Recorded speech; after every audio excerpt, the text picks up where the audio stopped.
Broken marriages are an American epidemic.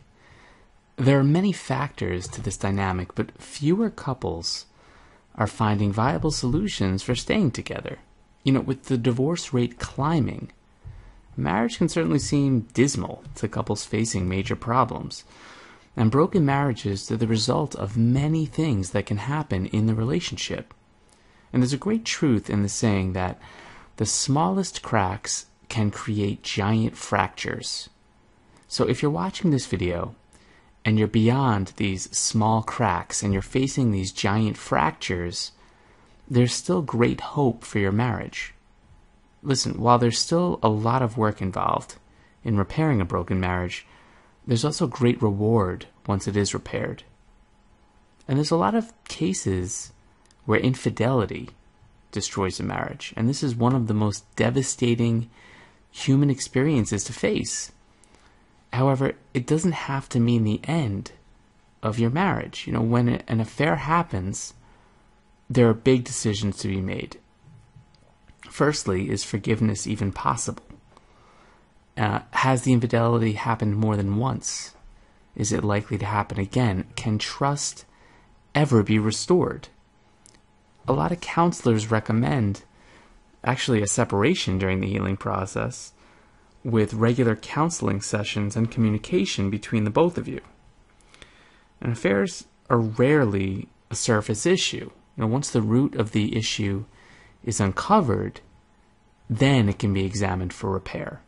And the offending spouse, they have to be entirely repentant and committed to restoring the trust and faithfulness in the relationship.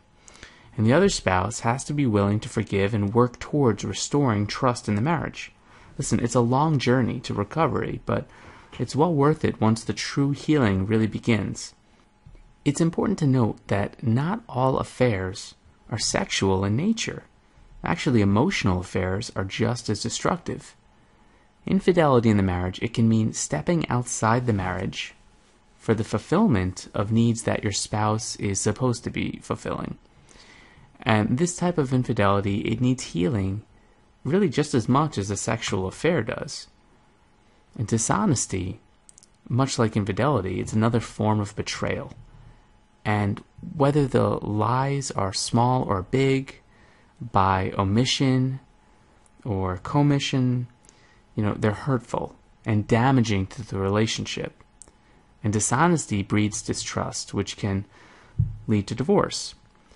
Marriage is absolutely dependent upon trust and transparency. And when these are broken, the relationship can also be broken. And there are many ways that dishonesty can manifest in a marriage. Overcoming it is difficult, but it is possible. And spouses who have lied to each other, they have to confess everything and pursue active healing and really establish accountability in order to rebuild the trust. And the affected partners have to practice forgiveness and, as I said, accountability for their responses and actively participate in the rebuilding of this trust. So counseling is advised for couples who are in the process of overcoming dishonesty. And the root of the problem rarely lies in the action or behavior. And this is addressed through the counseling to reach true healing. So as I said, accountability, it's also established in counseling the relationship. And you have to remain accountable in order to move forward.